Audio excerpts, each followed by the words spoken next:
So first of all, we're calling this plunging in, transform at-risk programs for results and revenue.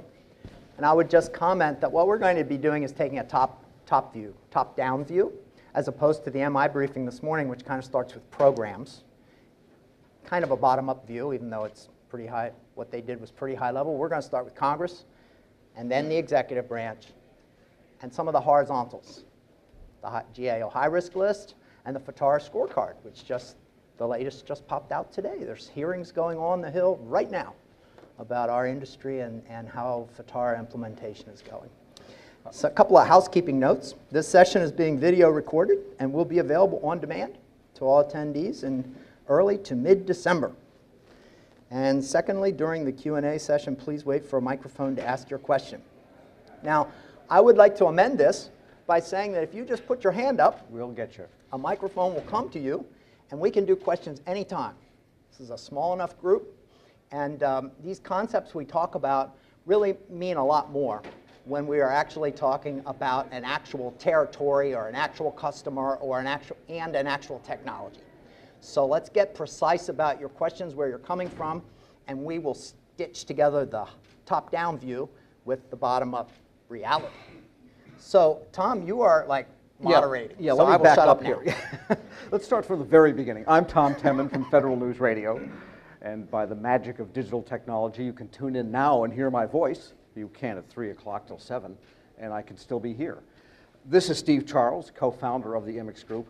And if you sat through this morning's sessions, there was a long session on DoD, an extremely detailed recitation on the priorities and programs for DoD, followed by an extremely detailed recitation of the opportunities and programs in the civilian side. You probably got the idea, if you didn't know already, that IMIX Group is a very highly knowledge-based organization. And part of that, in a great measure, that is because of the philosophy of Steve Charles, one of the co-founders, probably knows more about the intricacies of selling to the federal government than almost anyone I've come across in 25 years of my own in this market. And so Steve is primarily a teacher, and I know him in several walks of life where he has taught me, including federal acquisition, how to map what is going on in a policy legislative framework to selling, and that's what we're going to do today. So you heard the bottom line for 2018. They had some insight into 2019 programs and where that funding will be, and we'll know more of the plans in 2019 later, just a few months from now, right after Christmas, and you come back from skiing, you can wait for the delivery of the 2019 request from the administration. So what we're going to do is start at the top and talk about some of the legislative initiatives that are affecting federal procurement and affecting how you will sell and how your federal customers will buy. We'll also talk about some of the administrative executive actions. And ultimately, these are behind everything the government does. And then the programs and how they operate conform to those. So let's start with some of the legislative gambits. And a lot of those end up through the National Defense Authorization Act. That is the, well, many years ago, a ward heeler asked Jim Farley, the Postmaster General and the campaign manager for Franklin Roosevelt in 1936. He said, I'm running for office here in New York. I don't see my name anywhere. All I see is Roosevelt. And Jim Farley said, go down to the Staten Island ferry slip. And when the ferry pulls in, there's this big suction behind it. And all the garbage and all the cigarette butts and all the leftover baseballs come in behind it. He said, Roosevelt is your Staten Island ferry. And so in many ways, the National Defense Authorization Act is the Staten Island ferry for a lot of other legislative developments that can't otherwise get passed into law. Long way of beginning by talking about the Management Act, which did make it into the conference report of the NDAA. Not law yet, but it looks like it will be law, and then we presume at some point it will be appropriation. So let's talk about, Steve, what it is and how impactful it really might be given the dollars that are associated with it in reality. Sure. Sure. So MGT, as many of these bills, they start off as a standalone bill, and then there are some hearings, and eventually they get rolled into the National Defense Authorization Act Title 8, which is the procurement acquisition part of the National Defense Authorization Act. And MGT is one of those. It actually didn't begin like this year. It began back when we were debating FTARA. And FTARA, you know, was started out as a bunch of different things, different acts, and then got rolled up into the NDAA in 2015. Well, there was a provision in that era that said we need to have some kind of revolving fund so that agencies don't have to go to Congress to get an appropriation, get it on a line item, IT investment, the 53s, of which you heard from this morning, those individual programs. We need a kind of revolving fund for helping agencies move to cloud, to move to as a service. A bank, if you will, that would allow agencies to be able to make a commitment to start a service, see how it works. If it becomes recurring, it would kind of get rolled into the O&M side, and you wouldn't have to go get a capital investment approval from Congress, which is hard. And so MGT is all about that. Here's the thing. So you heard it this morning in the briefings, MGT, MGT, MGT. Well, do you know how much money's behind it? So the people who sponsored this idea say it needs to be about $3 billion for it to actually work across all the agencies and really get going. And that argument goes back to midway in the Obama administration, that $3 billion figure. Back when we were talking FTARA, right? And cloud first and cloud migration as a function of appropriation law. Fiscal law is what's got us handcuffed for this kind of thing. So it's an exception to fiscal law. The authorization this year is for $250 million. So, yeah, $250 million. It's not yet appropriated. The authorization for the appropriation, it will get signed here in the next week or two. But it's something. It's something. And so if you sell anything as a service that you want your customer to try out, the opportunity to get that started is this MGT fund. How it gets implemented, who gets which pocket of money, and all that remains to be seen, but don't wait. Just start asking questions, because the agencies are all going to have to figure this out too. And the sooner you start asking the questions, the sooner your person will ask a question and run it up the chain and figure out where the money sits so that it can start to get tapped. Now here's the thing. The requirements in the legislation are all about showing results for these as-a-service investments, because this money has to come back to get used again to spin something else up, right? Use this money as a bank, kind of a loan, get the service started, show that it works, or kill it. If it works, move it into O&M, move it into the funding stream. If it works and actually lowers costs, we'll have money from O&M to actually pay for it in the next year or 2 or 3 years out, right? So make sure it's going to work. And that is what Congress and the OGR and the HISC, both the procurement committees on the House and Senate side, are all looking to see how are we going to measure this, and it will become part of the FTARA scorecard once it's passed and, you know, after like the first year. I guess the question is, too, do agencies have the financial acumen to be able to make sure they can document not just avoided costs, but real savings? And I guess my second question would be, could this be an opportunity for share and savings contracts where the savings have to be documented? Yes. But the answer to your first question, agencies are actually pretty good at showing savings.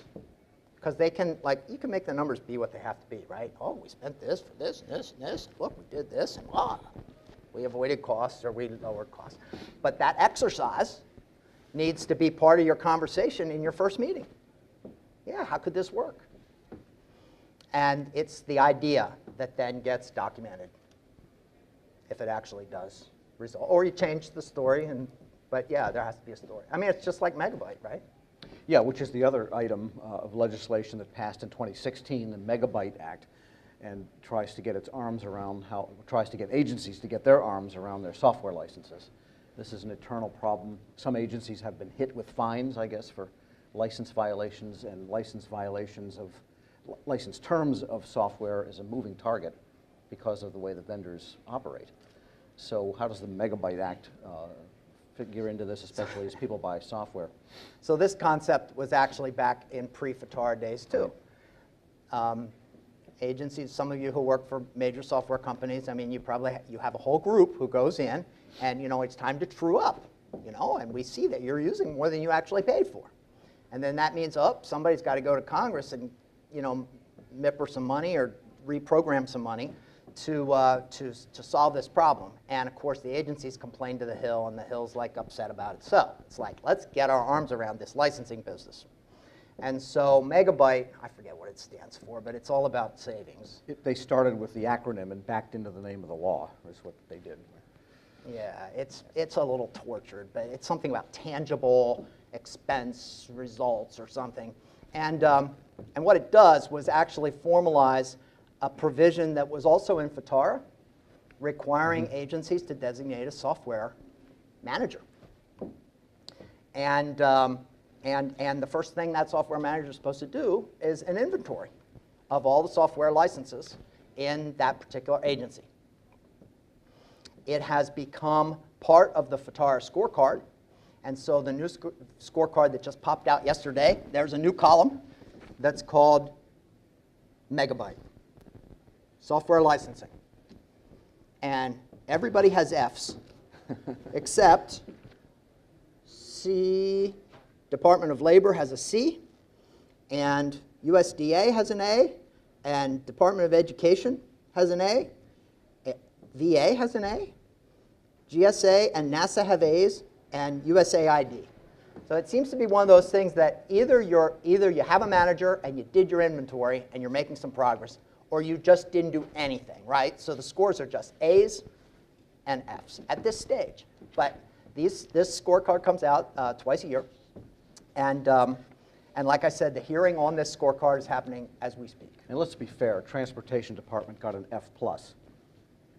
As an agency overall. Yeah, as an agency overall. DOT got an F+ overall. So I was giving you just Megabyte scores, not agency so is overall F+ scores. failure? I don't know. That's kind of an existential question.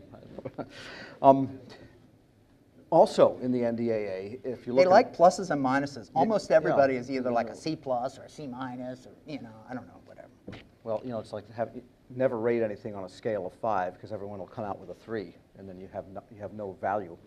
So in statistics, you want to force for. But let's make sure we drill down. So here's a top-level initiative that Congress is watching, right? Every one of these things, whether it's MGT, its success, which hopefully will result in more funding, or Megabyte, which will result in more visibility of software licensing and smarter procurement of software. These things never go away. They're in statute. This is law. And the House Oversight and Government Reform Committee, OGR, is led by Will Hurd right now, and our local Jerry Connolly is on that IT committee. And so these people track this stuff, right? And they take the long view. They know that this will take years, right? So I'm not saying, oh, there's a sales opportunity to go out and start doing inventories, but I'm saying this is being measured, and in 6 months there'll be another report card, and we'll see what changed. Well, actually, it does relate more tangibly back to the cloud in a way, because as you go to cloud providers and you have more virtual instances of machines, that could be an SLA item, right, for the vendor to help you track instances of a given software, regardless of how many times it occurs throughout the cloud infrastructure, and that's a changing number. Correct. And you bring up different licensing models. Are they really covered under Megabyte? So is software as a service really covered under Megabyte? Or has our industry basically passed the legislators, right? Is software licensing really what we should be measuring now? Well, the truth is there's lots of legacy software, and there's lots of left hand not knowing the right hand, and lots of shelfware still today. And that's what they're trying to get their arms around. But you can be sure that there will be, you can be sure that when it comes to cloud-based software as a service stuff, there will be some measures on that once that becomes big money, right? Yes, question. I want to go back to your start of the conversation about the $250 million investment fund, which sounds more like a revolving account, so to speak. So you go in to see an agency, pick one, Department of Labor or Department of Energy, and you're trying to sell them on a concept. 250 million is about like that. So that goes pretty quickly. But what happens, as you said, it doesn't show any promise. What happens to the investment funds? Does the agency have to dig in and repay the fund, or do they get to walk away from the loan, so to speak, and not pay it back? Because I could see the argument of, well, okay, you want me to borrow $20 million on your widget, but if the widget doesn't work, then I got to find $20 million to pay this back, and what would be the time horizon? Thank you. Right, so that's a great question, and it's practical and it's real life. And the practical real life implementation of these laws usually gets left to regulation and policy, right? So Congress says, hey, we're just going to do this. Here's the broad framework for it. We're going to let Office of Federal Procurement Policy, OMB in this case, work out the details of actually how it gets implemented. So there is differences of opinion about how that might work. Congress hears all that stuff during hearings and one-on-one meetings, and they say, you know what, we'll just establish the framework and let those kinds of details up to the implementers. In this case, it would be OMB because it's a money issue, and OMB has budget authority over all of IT, so it'll sit in that OMB office. Now, here's some guesses, right? The conversation has been that agencies would get a little piece, and this is, again, to just almost like proof of concept kind of things, right? Because it's just prove the concept, and we will not penalize you and make you pay it back, right? Except that we as an agency have our little piece, 20 million, we'll say, right? And if it doesn't show promise and we can't scale something up, well, now and your project cost $1 million, well, now we're $1 million down. Now we only have 19 in our fund, right? Basically, right? So the idea is to have agency, departmental level control over that. Congress isn't going to get into those details. And OMB will oversee it. Yeah, that we know for sure. There's a good parallel to that, and that is the implementation of the Data Act, in which agencies had to count their money and post it to a site where you could track it. Well, it turns out that 2 years after this act, and 1 year and some months after the deadline for it, the latest report is out from GAO, and it has matching reports from all of the IGs that are coming out in the coming few days. 0 to 1% of the data that agencies posted on contracts and grants to usaspending.gov actually matches the agency records. And one of the reasons cited by GAO, because I interviewed the person that did the audit yesterday, is that the guidance from OMB is confusing. And so it's likely that initial guidance from OMB on using these revolving funds is likely to be misunderstood or unclear. So these things often take 2 or 3 years till the policy develops in a mature way that people can really follow. It usually takes a year or two after the statute gets passed to actually write the rules around it. We still don't have money appropriated, and we don't know if we'll get appropriation this year. So this is something to be watching, something to leverage, something to talk about as a way of funding it. And since the agencies, I don't know what technology you sell, but often it's a replication market, right? So if you can prove the concept here and show some data, other agencies can say, oh, we can do it without our using up our MGT money to that because we've proven it over here. So we'll see how it goes. It's brand new. All right, Okay. There's something else that came through, and that is Section 846 of the conference version of the NDAA, and that is the so-called Amazon provision, only it's really not the Amazon provision anymore, but this is the order for GSA to establish government-wide, not just DoD, a marketplace, an electronic marketplace for buying items. And that's about all it says. And so what do you think the implications of that are? Well, let me give you a little context. So the story on this is that the chairman of the House Armed Services Committee, Mac Thornberry, this was brought to his staff through Amazon folks and former OFPP folks at Amazon. and a bunch of lobbyists who worked on the Hill doing FITARA, people who know the game, right, said, you know what? The government should be able to just buy like just commercial. And if you designate that, if it's commercial off-the-shelf item, you can use all the exemptions in regulation for COTS and just allow DOD, in this case, they started with the Armed Services Committee, to just buy whatever people need off Amazon. And so the original draft was Congress giving the Secretary of Defense authority to designate an online marketplace for COTS. It was that broad, and it was that precise.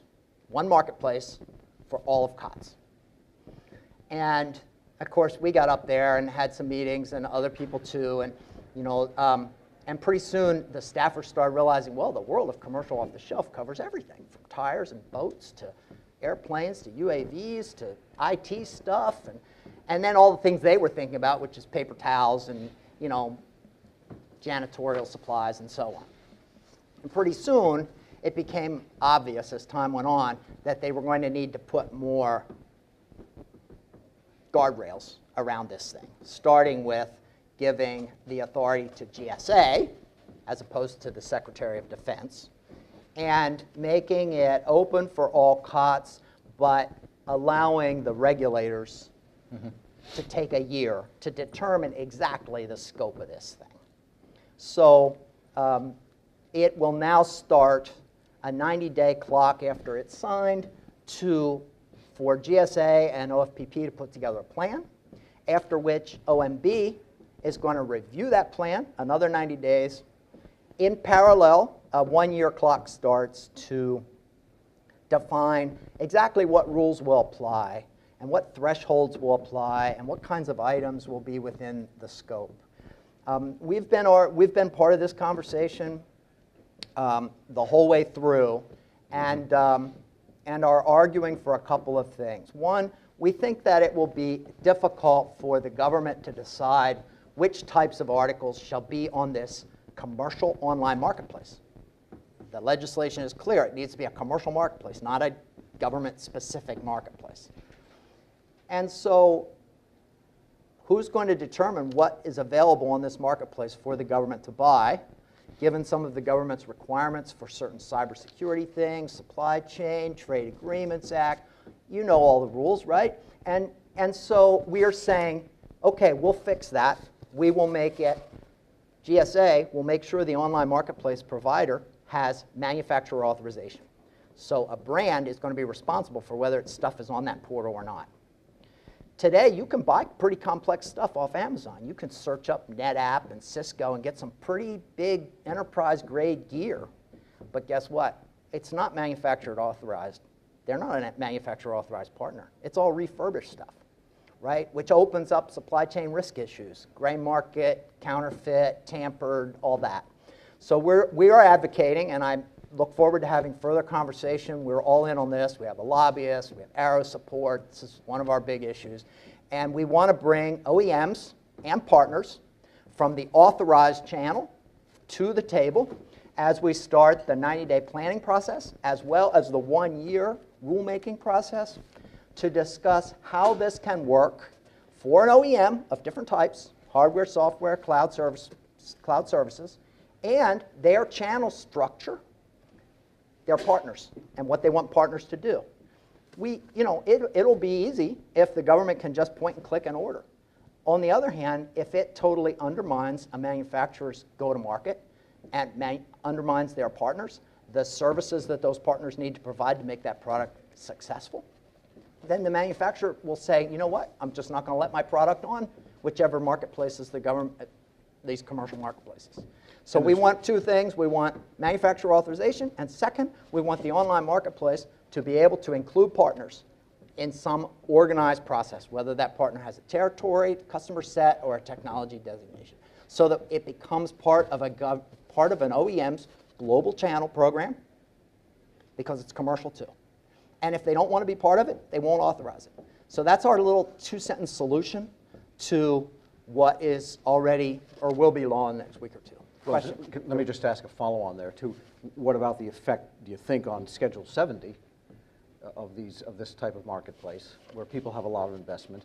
And also, there is a law from an earlier NDA requiring DoD to have supply chain visibility for cybersecurity for precisely those kinds of products that end up gray marketed on Amazon.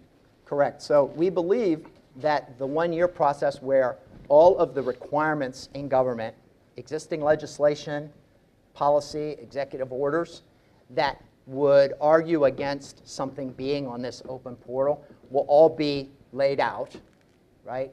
At the same time, we know that for certain manufacturers, they will have certain products that they want out there. Spare parts, I mean, why not, right? And then other things, definitely not. So we definitely want the manufacturer to be calling the shots on this. And that's not in the legislation. We tried to get it in, but it was just like, we'll let that for the implementers. Hey, Steve, how you doing? Good.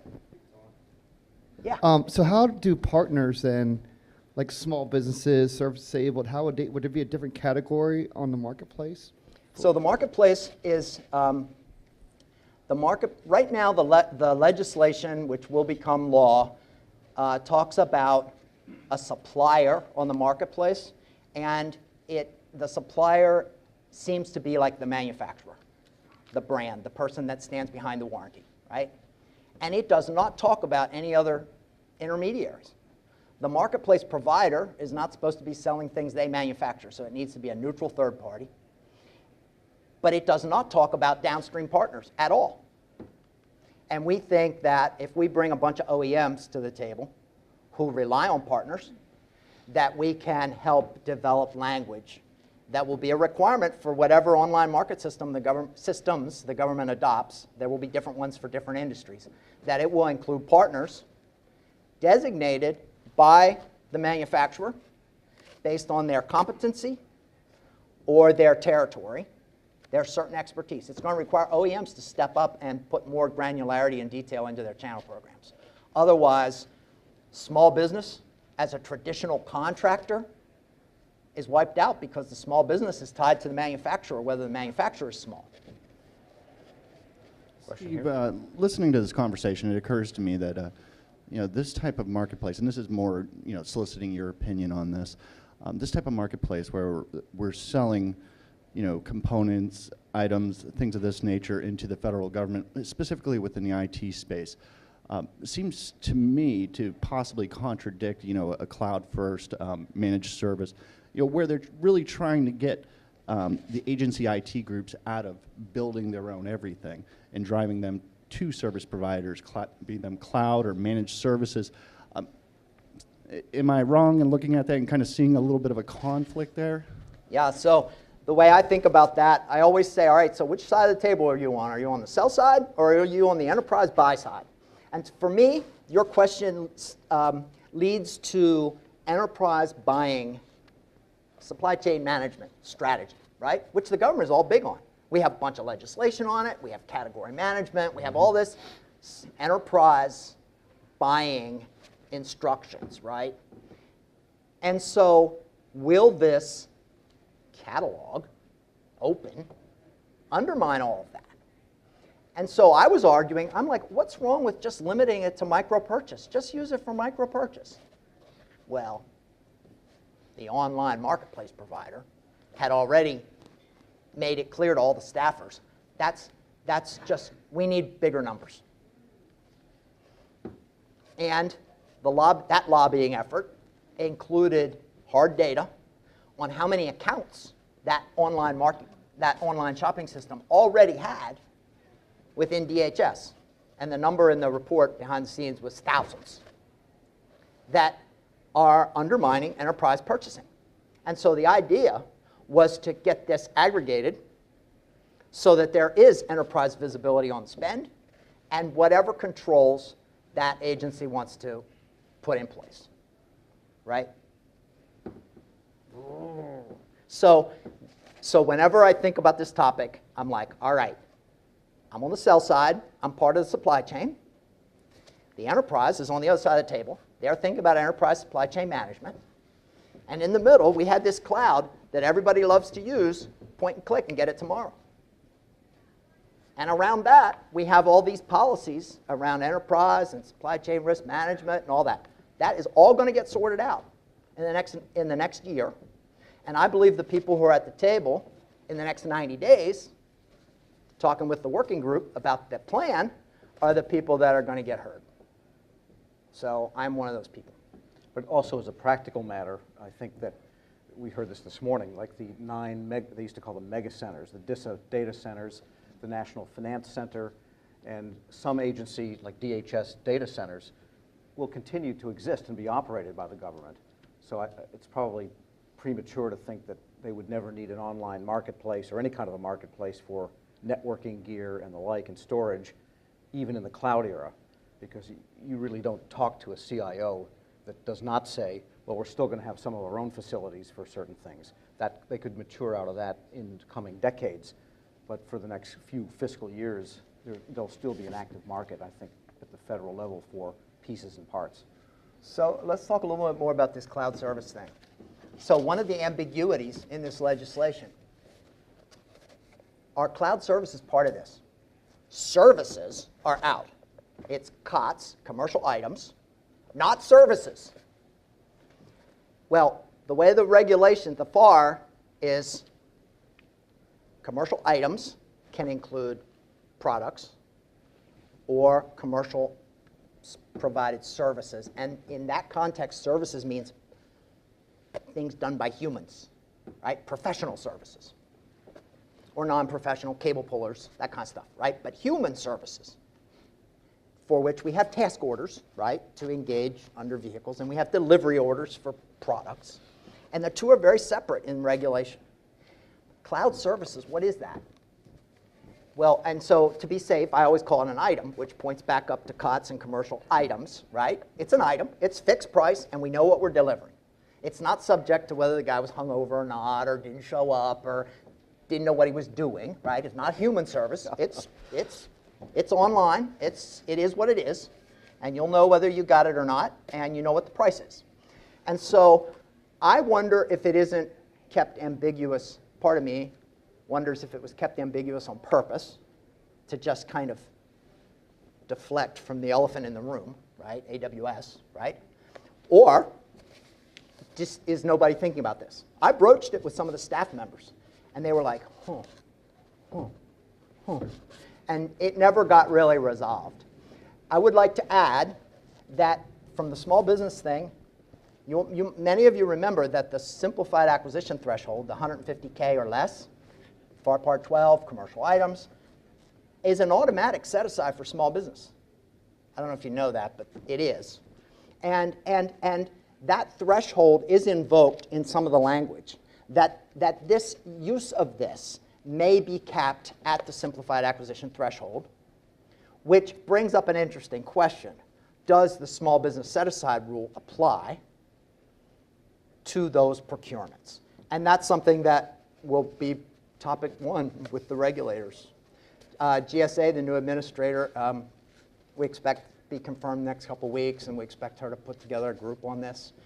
Mm-hmm. And in terms of IT 70, we would expect that certain product categories, the IT schedules are organized around the federal supply classification codes. And so one of the things we recommend was that the government adopt those codes for what's in, what's out, and how things are categorized, because this online market system is supposed to report all its procurement data back into FPDS. And one of the data fields in FPDS is supply codes. So if they want to X stuff out, they need to X it out by code and require that everything on the system be by code, which is not a commercial practice, but it is the only system that categorizes the world of items, both professional services and IT, except, we know IT. You go into 70 and look at the codes. It's still ADP. So they're really out of date. So that's another problem. This is going to be an interesting year working through some of the details on this. And we want to bring some manufacturers in who are going to say, these are the products. We want authorization so that we can control our channel, and we want to be able to designate channel partners. Questions? What do you think is going to happen to those companies that, because this will be managed by GSA, that don't want to be Could part you of the repeat the question for the recording, please? What do you think is going to happen to those manufacturers that don't want to, with this being managed by GSA, that really don't want to be part of the GSA Schedule 70? Do you think they'll opt out of this Amazon? This is to get, so the commercial online marketplace is to avoid any other government contract. The idea is that this marketplace for COTS, commercial off the shelf, commercial, nothing government unique, not a government unique shopping system, will be available for people to buy up to 150K a click without any other contracts. The idea is to get that stuff out from under this laborious contracting process and get it ordered today and get it tomorrow. So there won't be any fees. Fees, another good question. So the legislation says the government isn't going to pay fees. Guess who will pay? The manufacturer, because it's a channel program. And how much those fees are going to be and how that's going to impact channel economics, manufacturers need to think long and hard about this, but they get to decide. Yeah, because GSA also, besides Schedule 70, and if this is commercial items and COTS, it would not just map against Schedule 70, but against many other schedules too. And they have all these categories and all these category managers. So it's not just IT, but All of which have FSC codes, yes. It's Yeah. everything except munitions, heavy Tanks. guns, nuclear stuff, but it's every other code. All right, we talked about some legislative issues. There are some executive orders that also affect the marketplace. Probably the most important one is, well, one of them, 13800, the cybersecurity executive order, which didn't really break revolutionary ground exactly. It does get a little bit more specific about shared services for cyber and also about email verification, identification, DMARC standard stuff, which agencies are supposed to have. And I just saw a survey the other day done by an independent outfit at .org that says about between 7 and 14%, they estimate, of top-line email systems in the government have that on. So there's a little bit of progress. That's more than 6 months ago. What's your take on the market effect of this whole cyber executive order in the context of everything else cyber that's been issued? Right, so the stuff they're talking about is just good commercial practice. I know that, for example, in our email systems at Emmix that are now part of Arrow, this whole phishing thing is very real. And so now, there's in the subject line, it shows up whether it was external or not, or internal, and you know whether to trust it. And there are other indicia, and that's what we're talking about here. I'm surprised that there's only like 17% adoption. Yeah, it's but well below 20. You know, right. To me, it just seems like what they're talking about is solid commercial practice that we should all be able to map to. In fact, the survey, I didn't see much new in that. I don't know. Maybe I just didn't read it carefully enough. no, there wasn't that much new. What I did see was a renewed emphasis on a lot of stuff that had a lot of energy earlier in the Obama administration, then kind of fell off. You know, administrations, they kind of have an energy cycle, right? And so you're going to see a lot of stuff ramp up in 1920 in the budget process, which is now, right? The stuff that happens in this administration, the seeds you plant now, between now and spring, are what's going to come to fruition in this administration. Read the memos, Mick Mulvaney's memo, the whole thing. This is the time to plant those seeds, because by 2022, they're on autopilot. And 20 will be due by the end of spring. So planting seeds for 20 basically expires the end of May. I mean, they'll all be written up by the end of May. Your bright ideas, they won't want to hear from you after February. I wanted to ask you about something else, a new topic that has suddenly burst on the scene. And the proof that it has become part of the vernacular is that there was a Dilbert cartoon the other day in which the pointy-haired boss was asked about the effect of blockchain. And I was thinking about that because I've done some writing myself about blockchain and some research, and we have a series of interviews on blockchain coming out. But looking at the GAO high-risk list for 2017, it seems like there are a lot of ongoing issues that could be solved in a manner like this. And for example, DoD supply chain management, managing of real property, federal real property. I think there's an IT opportunity there. How do you register? How do you know what you have when it's on the books, when it's off the books? Contract management at Energy, at NASA, at DoD, and then supply chain management, financial systems management, all those things that could be expressed in ledger format. Are we premature on that, or is that something you're hearing? So I had a meeting at GSA just 2 weeks ago, and I was, it's fashionable, I guess, for both sides of the table to complain about their systems, right? It's just, systems, nothing gets updated, blah, blah, blah. And so we were all just having a general venting from, because now Amex is part of a big global corporation, so, there's challenges, there's opportunities, you got to figure out which buttons to push, and the same thing at GSA. But what came out of that conversation was how their architecture, I don't know if any of you have seen it, but it's on a, if you think about a 4x8 sheet of plywood, it's a little bigger than that, and you have to get up and really look closely. I mean, it's just lines, and goes out to agencies and this and that, and it's like, wow, this is complicated. And what we said and what I heard them say right out of their mouths were that they are using blockchain in little components across this enterprise. Mm-hmm. It's, they've pretty much adopted APIs pretty much everywhere, and right. And they are experimenting with blockchain in little pieces and chunks. So, I mean, it's real. Yeah, it is real. I was thinking management of federal oil and gas resources is a high-risk list item because they can't manage it very well. They don't know what they've got. That's a way of making it, I guess, a non-repudiation,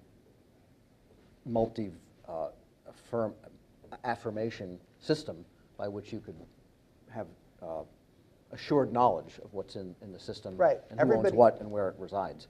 Right. I think that there's what a lot of people get hung up on is whether the ledgers are completely public and everybody sees everything, which is the open, which can get out system, of hand. Or do we have little communities, designated groups? And so, the corporate world is kind of going to having closed ecosystems, but everybody in that community can actually see the transactions, and they're tamper-proof because, you pull one card and the whole thing starts to fall down, right? So it's visible that way.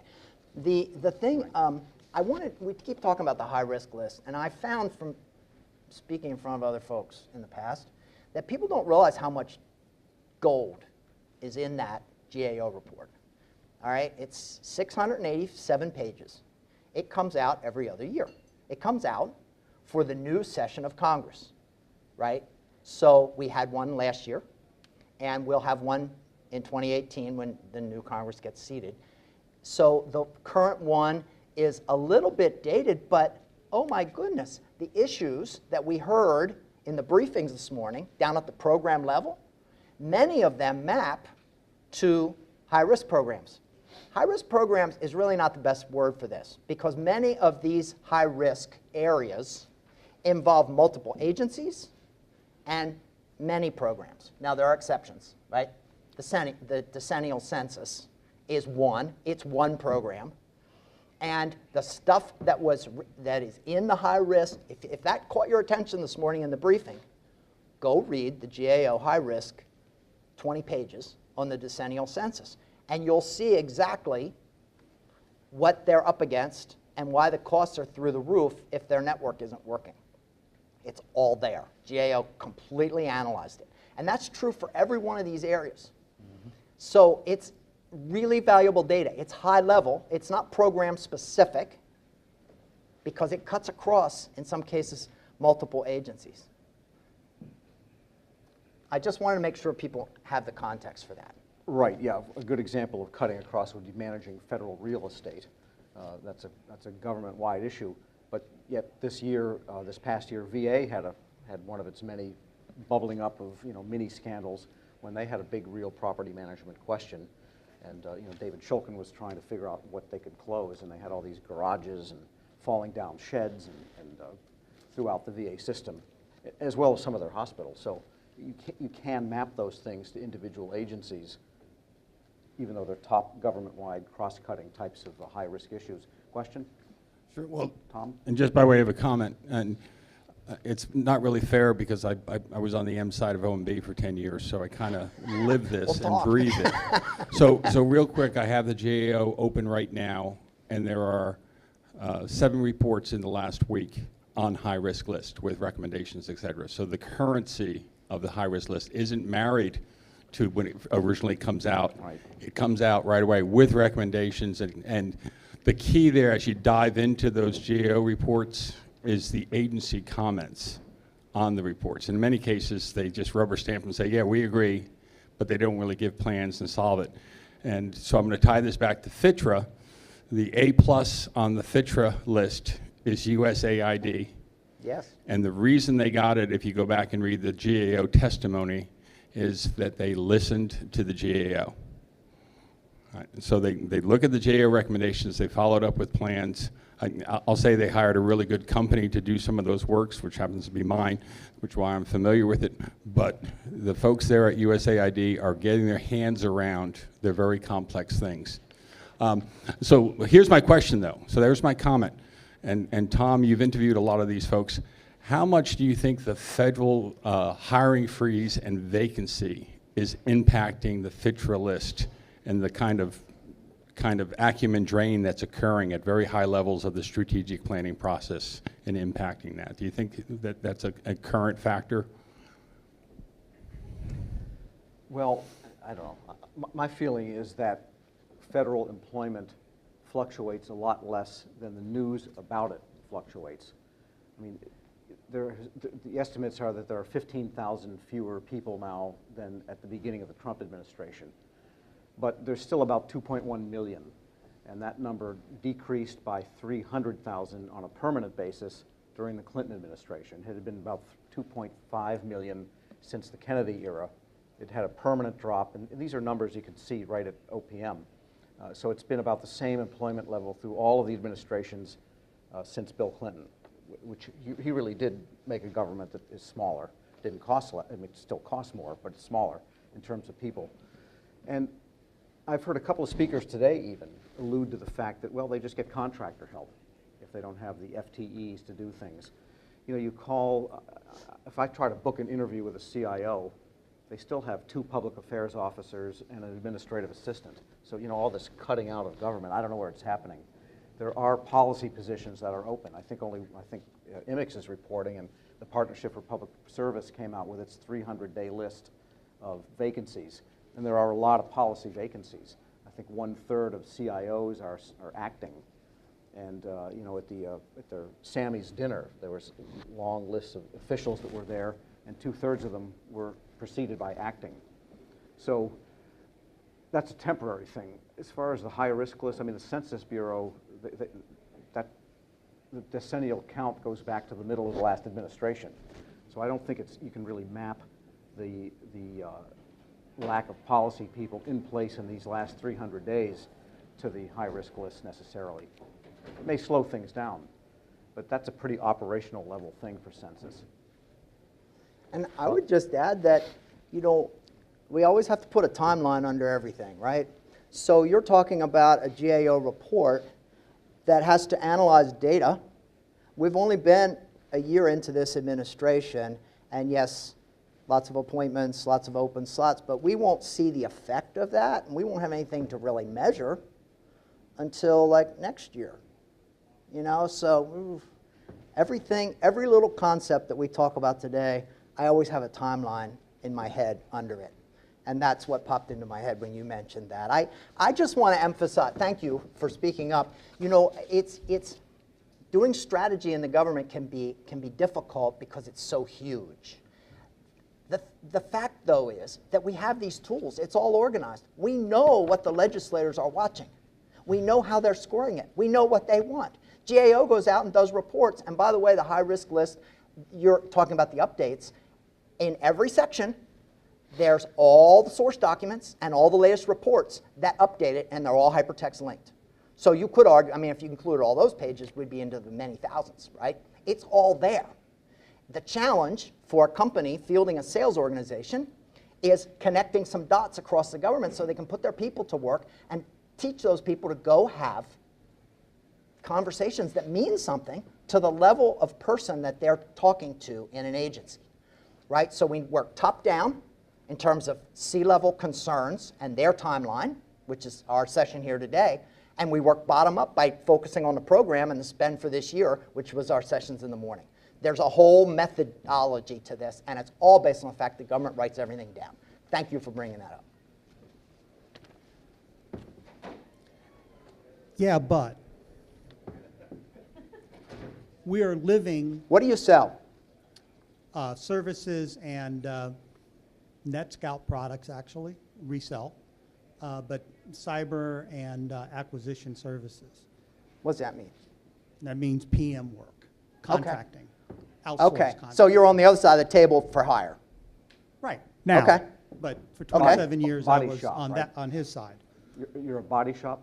Yeah, more or less. But he's supporting the buy side in the government. Right, you're supporting Right. procurement operations. Services. So let's pick 1102, contracting. And the hiring freeze they went through back in the late 90s all the way up until, I don't know, 2010 plus. And the baby boomers who are now retiring. So now for every 300 every month or 300 every month that retire, they're hiring about 250 replacements. So you're exasperating a situation on two fronts. One, you're lowering your FTE government count, plus you're bringing in fewer people, and so those people are not getting to a point of experience that you would have had 25 years ago. And so you now have a situation where you have contracting government running acquisitions they have no business running, and they're doing a less than credible job of it in many cases. So I guess my point is that government is eating itself one bite at a time, and it's not going to get any better anytime soon.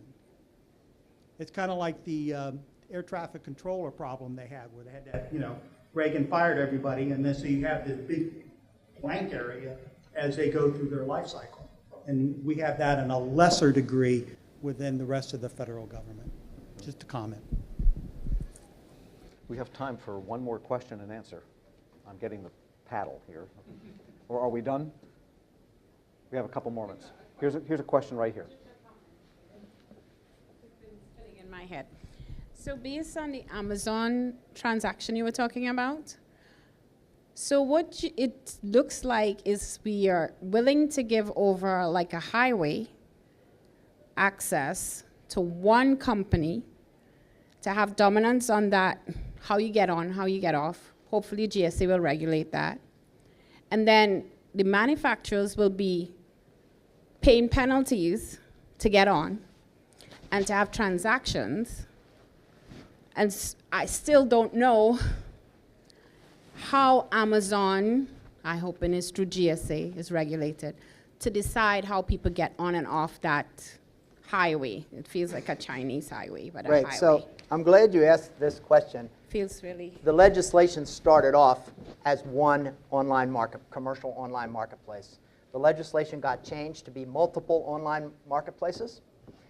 So the people that really jumped in right away were the people that already run such marketplaces, like Grangers for hardware and maintenance equipment, Staples for office supplies. So there are many of these systems that exist today. And so what will be discussed is which systems the government is going to designate that its people can use for what. And the concern is that a program manager who just doesn't like to deal with contracts, right, is going to tell our salespeople, get it on Amazon or get it on Grangers or Home Depot or Staples so I can buy it without going through procurement. We know that's going to be a tremendous pressure. And what we're saying is, let's get it in the rules that the manufacturer gets to decide its channels of distribution. And our bet is that the manufacturers won't allow products other than the most simple consumables on the system. And the next thing after this is cocktails. So I think we're going to end it right here. Steve, thanks so much. Thank Give him a you. hand. Thank you. Always a pleasure.